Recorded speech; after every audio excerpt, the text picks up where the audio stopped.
What's going on, guys, and how are we doing today? It's that time. The ban list finally dropped and we have a new format coming. They really didn't change a whole lot. It was a little bit disappointing, but they did one thing that was truly needed, and that was banning a Rise Heart. So what decks are left standing? Where are we as a format? We'll have our tier 1, which is going to be our clear-cut best decks. Our 1.5 is where decks that are already established as very good and capable of winning events.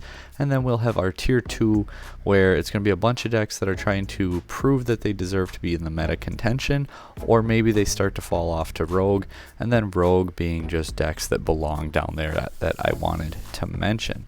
So we're going to start on off with Altergeist. They got some new support, but it wasn't quite enough. They're going to go on our Rogue strategy.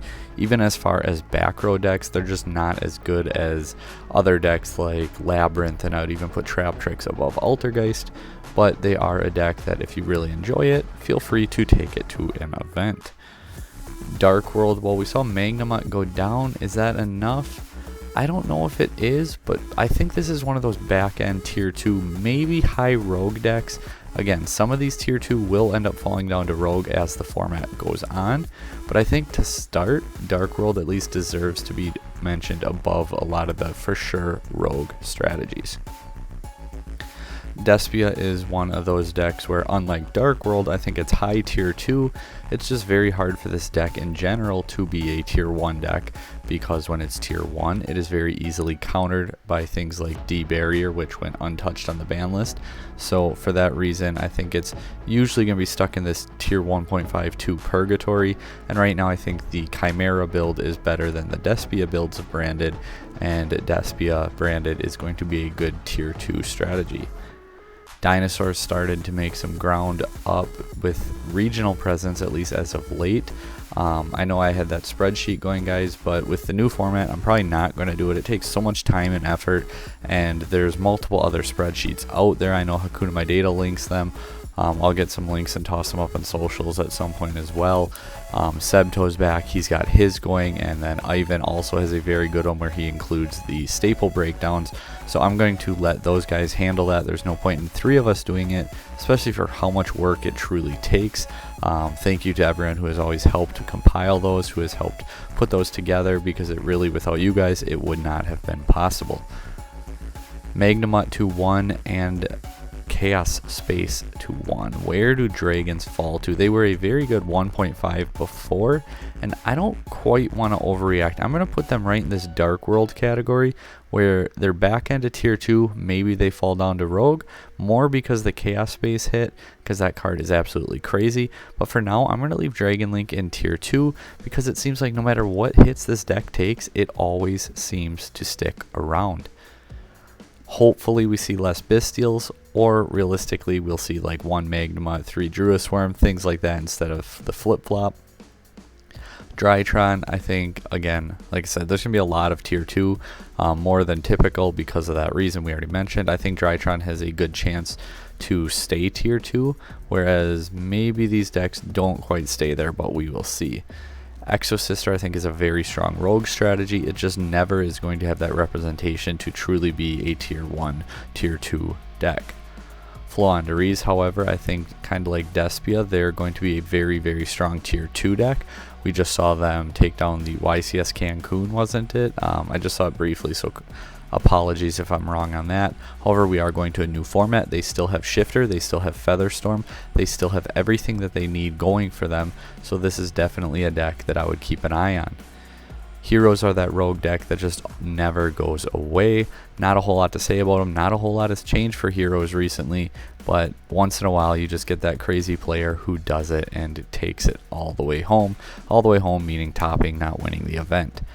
Infernables, their new support started to finally show out, and at least regional and even some to some degree at the YCS level, this deck started to build up and get better and better and start to top more and more. And I think with a Rise Heart falling, this deck is really going to catapult and do a bit better now, because I do think that was a huge issue where this deck wanted the graveyard a lot, so a Rise Heart was an issue with that. But I think with a Rise Heart going down, I would not be surprised at all to see Infernoble jumping up even more. As a pure sense, it's probably a Rogue deck as an engine, and other decks, maybe it's higher. kind of like Dragon Link, I don't want to overreact too hard. I mean, they've been up here for so long. They're going to go down to the back of tier 2 for now, but Kashtira is still a deck. Fenrir is still at 3. That card is still insane.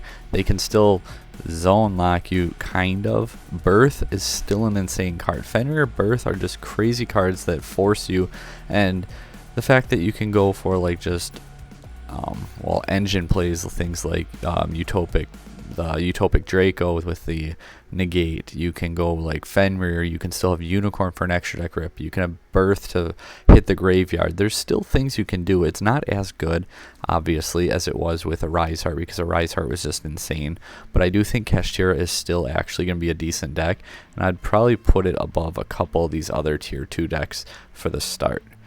Labyrinth is one of those decks where I think it's just a really safe pick. Escape the ban list completely, still 3 EEV. Obviously you only need the 1 because you can search it and set it and get to it. However, if you do happen to side in more copies, you can always open it and then search your engine instead and get both balls rolling.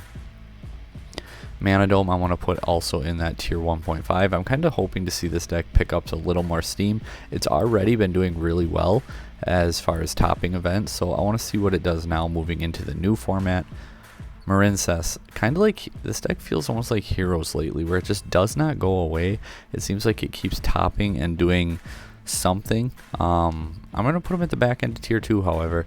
Like I said, they have, I think it was like 5 or 6 regional tops, something like that, through the first 4 weeks.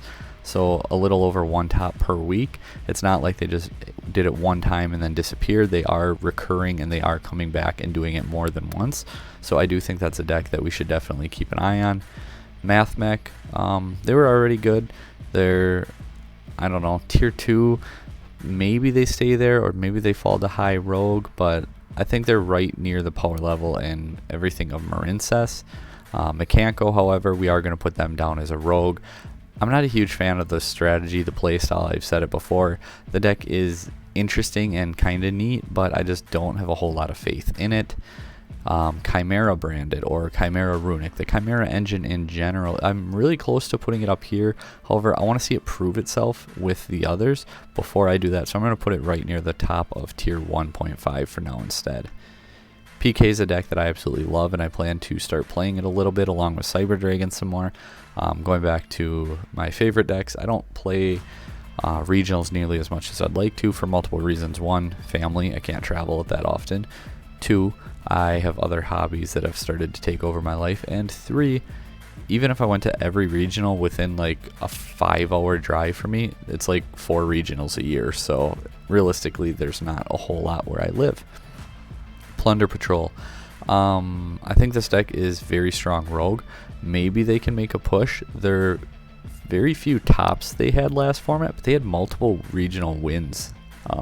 Last format being the format we are leaving from. So I think Plunder is actually a really good deck. That seems like almost like the Rika effect, where we're also going to go and throw Rika at the back of tier 2. I'll actually move them up ahead of a bunch of these decks though. However, Plunder, kind of like Rika, it seems like Plunder's that deck where Rika for the longest time kept topping events, and no one seemed to know what it did. That's like what Plunder feels like. It's that deck that no one seems to know what it does. No one wants to invest time into learning it. No one wants to read the cards, and then everyone complains when they get beat by it. Pearly's going to come in as our first tier 1 deck. I don't think anyone's going to complain about that. You know, no surprise here. We all knew this was coming. Rescue Ace, I think this is another deck that's going to be in that tier 1.5, where these 5 decks, I think there's no question they're not going to be as good as our tier 1, but they have less to prove than the decks down here. Like the tier 2 decks all have something to prove. Like Flow is always an anti-meta choice. Can they compete this meta? That's something they need to prove. Despia is always kind of in that same boat. Can they compete during this meta? And then you have your other decks where they rightfully belong there, or maybe they're rogue and they need to find their place. I think these 5 decks definitely have their place already figured out. Wasn't too long ago we wanted this deck to get hit. However, it seems like lately it's not that big of an issue. Spright and Runic for Hire Spright, I think, are both tier 2. I expect them to stay tier 2, so we're going to put them more towards the front. However, maybe they keep falling off. Maybe they keep just not doing it. But once again, now a Rise Heart's gone. I'm gonna have a huge group here because I'm curious just to see what Macrocosmos on legs disappearing does for the game. Gazelle coming back to 3, one of the few changes they actually gave us. I think Salad is better than mathmech, better than Marincess. Of like the 3 Cyber decks, I think it's the best one. And now they're getting 2 more Gazelle back. So I think Salad is going to solidify their spot as a tier 2 deck. Scareclaw. This deck actually surprised me a little bit with how well it performed. We're still going to put it down in our Rogue category, however. Sword Soul. This is that deck that I've always just struggled to move out of tier 2 and down. However, I'm going to have to move them down to Rogue, and I'm even going to put them behind Plunder at this point. I don't know, guys. Sword Soul guys, you got to step it up. You got to perform better. I want it. I love the deck. I love the artworks. I like the synchro summoning aspect, everything, like the going second abilities. But the results just aren't there, and I want to see it perform before I can move them back on up. Tier Laments. Man, I wish this deck would go away. It seems it's almost worse now. At least when you lost to it before, it's like, oh, it's tier 0, that's why you lost to it. Now when you lose to it, it's like, how did I lose this? This deck has so many hits. But the deck is still really, really strong. Tier Laments, it's actually kind of a fun deck to play too. I will say I was super anti-Tier Laments for so long, but actually playing it, the deck is kind of fun to play. Not gonna lie. Am I gonna pick it up? No, I'm not, because I don't play enough to invest into another deck. But if I did, it probably, out of all the tier 2 decks, would be the deck I would play, just because I do think it's actually a fun deck where you have to think and learn and play a little bit harder, whereas it doesn't just autopilot itself. Where do we put Trap Tricks? I want to see them prove to be tier 2. I'm going to put them at the highest point of Rogue, but I want to see them prove that they should be higher. Are they better than some of these decks? Maybe, but we shall see.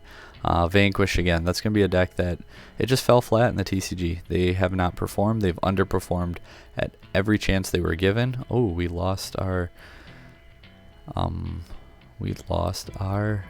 Rogue section once our tier 2 grew, so hopefully that wasn't out for too long. Probably once we put Salad in there. Let's go ahead and adjust that on the fly. Well, now you can see we only got one deck left to go through. We're going to go ahead and get those off the screen to help hide them from you. And yeah, so we got our Rogue strategy. We're going to cut me off a little bit there. Wow, this video just fell apart. Been a while. Tier 2 usually isn't this big that it throws off my cropping in my editor, so that's fun. Our last deck, Unchained. Obviously you guys knew this one was coming up. You knew it was going to be here. It's tier 1. It's an Unchained format. It's not Pearly format. It is Unchained's world, and we are just living in it. Unchained to me is the clear-cut best deck of the format. It's the deck to beat this format. Pearly, I think, isn't far behind. Like, I don't want to act like we're tier 0 or borderline. I think that we're just, like I said, it's an Unchained format. Pearly's still very good. It's still better than every other deck other than Unchained. I just think Unchained is definitely the best deck of the format. I'm curious to see where we go with this. Make sure you like, share, subscribe, all that good stuff. We will have counter guides for some of these decks coming. I know I promised it last format. Summer gets crazy busy for me. Fall starts to slow down, so I can do a little bit more. Again, we're not doing the spreadsheet no more, because that was like a 3-day-a-week thing where I was researching that, so that just completely killed my time for videos. So we're not going to be doing that spreadsheet no more. But some how to beats, some secret counters for the cards to play for the meta, things like that. Good stuff. Like I said, like, share, subscribe, everything. Thank you guys for watching. Let me know down below what your thoughts are.